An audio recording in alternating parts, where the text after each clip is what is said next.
Mississippi State. Admiral Schofield driving down the lane destroys the defender at the rim. Good finish here. Tennessee ran out of gas, man. Great regular season. Almost a great tournament. Got to the final, man. They ran out of gas after beating Big Blue Nation. Florida State, Duke in transition. Zion throwing a great pass to Trey Jones for the lay-in. Trey Jones, the one freshman of the four that's going to be back next year, and I like him as a player, or at least I think he'll be back next year. Reddish need to come back. He ain't done nothing to me besides the buzzer beater at Florida State during the season. Reddish has been terrible, but I don't think he's coming back. Trey Jones, I think, will, and he'll be very good next year. Sixers Bucks. Giannis backs down Ben Simmons, finishes with the left-handed dunk. I don't know if people know how hard this is. Just get body. And Ben Simmons is not a little guy. Ben Simmons is big and strong, and for Giannis to do this, no momentum, just couple dribbles, get right to his spot. Yeah, this was embarrassing. This was embarrassing to get backed in by Ben Simmons. Lakers and Knicks. LeBron in transition throws a great pass through traffic to Kyle Kuzma for the finish. Lakers played a decent game for about 44 minutes and then played about as poorly as you can in the Final Four to lose to the Knicks. This is the only thing Laker fans have to look for right now is LeBron and Kuzma connection. Sticking with this game, LeBron drives to the basket, but Mario Hezonja comes up with the big block to win it for the New York Knicks. Go ahead, Steve. Big play, man. Big play. I was totally shocked. But not by this possession. What about the 2 or 3 previous possessions to that? Man, the Lakers, man, they stink. I haven't seen LeBron play with less talent than since he left the St. V, man, high school.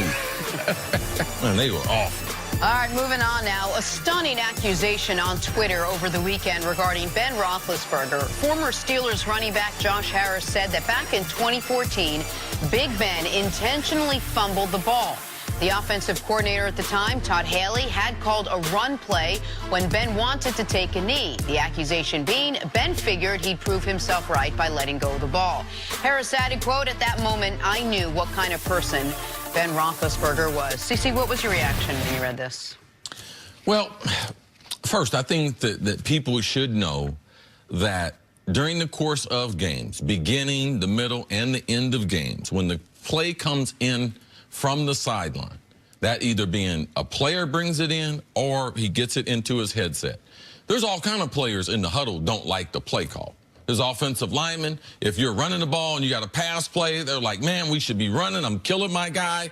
Wide receivers all the time. If they're not getting the ball, if they don't like it, they're always complaining about the play call. So someone complaining or not liking the decision to coach, that's not anything new to football. Now, as far as the accusation that he deliberately fumbled the ball, I'm not going to say I don't believe it. I'm just going to say it would be hard to prove it. Now, to me, I've always questioned Ben's leadership. And the reason why is because I know other stories. I don't need this right here. Like, so it's not as if this right here was going to change my opinion on Ben Roethlisberger. To me, this is just more information that other people can look at. But I think it's very important to realize that other people in the huddle are not happy with it. Now, I haven't seen where someone sabotaged the play. I know the coaches called some routes, and I didn't want to run it, and I might have thought about it. But at the end of the day, you got a job to do. And if you don't do your job, you're going to be held accountable. So the lack of accountability that Ben had from the hierarchy would lead a player to believing that he botched the snap on purpose. So all the other things surrounding Ben, forget this. I can understand why Josh would draw that conclusion. Now, you're at the end of the game. Coach's philosophy, because Josh, he didn't have a whole bunch of carries. Todd and them might have wanted to get him a couple carries at the end of the game to be able to milk out the clock. Now, I know from conventional wisdom, you take a knee, they don't have a timeout, you take 3 knees, the game's over with. No risk of injury, things like that, because we have seen players get injured at the end of the game. So Ben saying we should take a knee, Ben's probably right.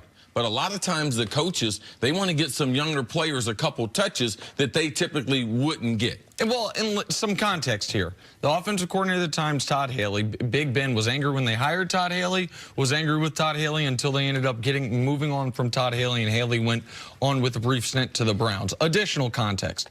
That game right there, now it's a 10-point lead, there's a minute left. The Steelers, even if they turn it over there, they almost assuredly win. But if the Bengals had won that game, The Bengals won the division that year. The Bengals finished 10-5-1. The Steelers finished 11-5. So that game at the end of the year, if I remember correctly, was, in fact, yeah, because I see the NBC sticker. It was the Sunday Night Football final game of the regular season, division on the line game. And that's the context in which this happened. Now, I can add one other piece of context, which is Josh Harris is not the only person in the Steelers organization that thought that is exactly what happened there. And it was hard to believe, and it is hard to believe because you would think, really?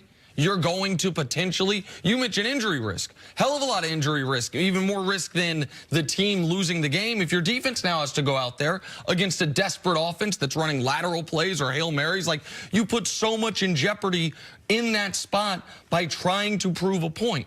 But if this is true, if Big Ben did that on purpose, and if the play was called what Josh Harris said it was, which is a handoff to the running back, then him sticking out to the fullback makes no sense whatsoever. Then in that context, to me, that would be as bad, if not worse, than what Antonio Brown did, that we killed him for. I called that a form of, like, sports sabotage, form of, you know, where you're sports treason. You intentionally fumble because you want to show up your offensive coordinator. You thought we should have kneeled. And you know why I think we should have kneeled? Bad things can happen if you call a run play. Oh, you call a run play? I'm going to show you the worst thing that can happen. That is unforgivable. That is, I don't even know how an offensive lineman that's killing a guy in run blocking, they call a pass play, so he just olays the guy and lets the quarterback get destroyed. Like, that is unspeakably awful from a sports character perspective. And if it is true, it goes in the line of the types of things that with this quarterback wouldn't be shocking. That's the part to me that sticks out, see, is I think there's 31 quarterbacks in the league that if this story came out, it would be instantly dismissed. So some backup running backs saying you did this. Yeah, with Ben, you at least have to really consider it and think about, wait, look at the video. Is that what happened there? Well, in the video, I'm just going to tell you from a football standpoint, when he backs away, he reverses the reverse handoff to be able to hand the lead to the tailback.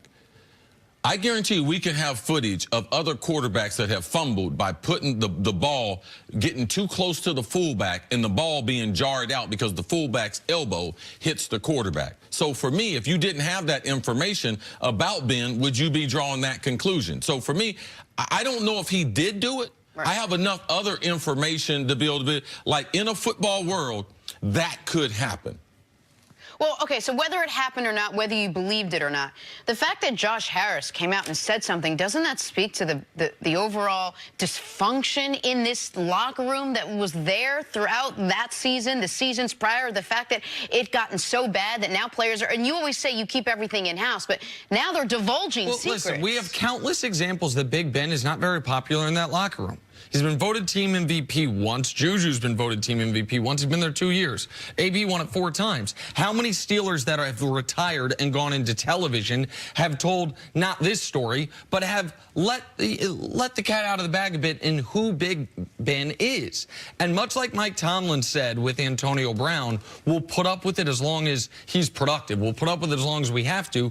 With Roethlisberger, it has been, listen, he's a great quarterback. He is a future Hall of Famer. He's won multiple Super Bowls. He's been to 3 of them. So what are you going to do?